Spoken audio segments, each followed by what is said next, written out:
வாழ்க வையகம், வாழ்க வையகம், வாழ்க வளமுடன்.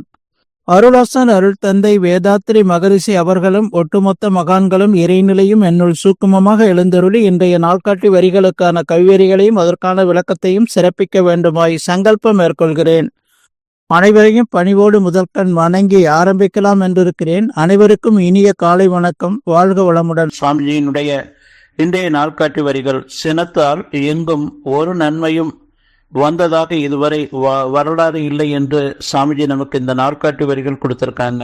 இதற்கான கவிதை வரிகள்: கோபமே பாவங்களுக்கெல்லாம் தாய் தந்தை, கோபமே குடிகளுக்கும், கோபமே ஒன்றையும் கூடி வர ஒட்டாது, கோபமே துயர் கொடுக்கும், கோபமே பொல்லாது, கோபமே சீர்கேடு, கோபமே உறவருக்கும், கோபமே பழி செய்யும், கோபமே பகையாளி, கோபமே கருணை போக்கும், கோபமே ஈனமாம், கோபமே எவருடனும் கூடாமல் ஒருவனாக்கும், கோபமே மரளிமண் கொண்டு போய் தீய நரகுழியில் தள்ளும் என்று சாமிஜி நமக்கு இந்த வரிகள் கொடுத்திருக்காங்க.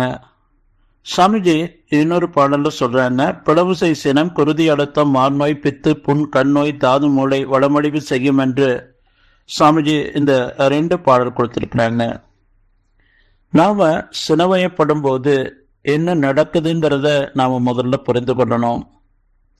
நமக்கு யாராவது ஒரு துன்பம் கொடுக்கும்போது அந்த துன்பம் நமக்கு சினமாக உருவெடுக்கிறது.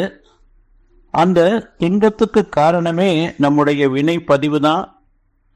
நம்முடைய வினை பதிவு தான் அவங்க மூலமாக ஒரு துன்பம் வருகிறது என்பதை இறை உண்மையை புரிந்து கொண்டோம் என்று சொன்னா அந்த கோபத்தை தவிர்த்து சகிப்புத்தன்மையாக மாற்றிக்கொண்டு நம்மால் வாழ முடியும்.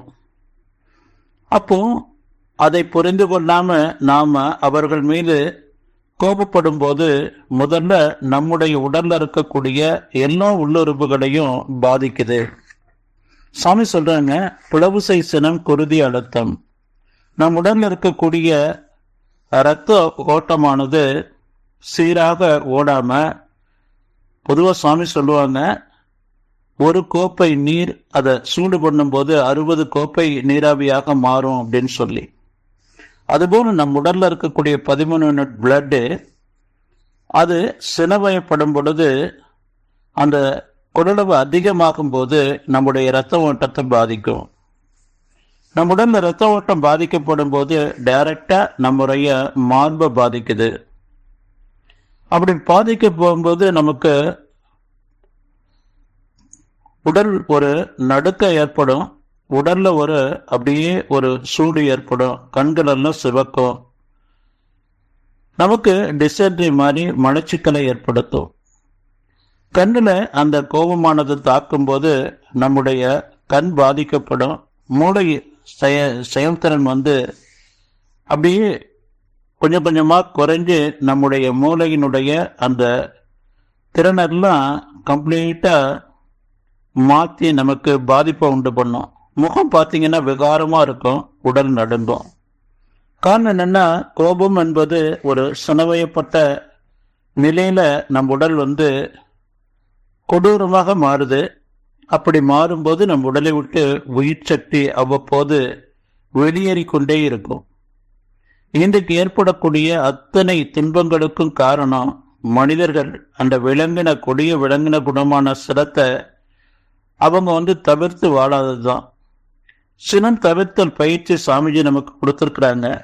அந்த சினம் தவிர்த்தல் பயிற்சியை நாம ஒவ்வொரு மைக்ரோ செகண்டும் நாம் அந்த கோபம் வரக்கூடிய அந்த சூழல்ல அந்த சினம் தவிர்த்தல் பயிற்சியை பயன்படுத்தி சினம் தவிர்த்து வாழணுங்க.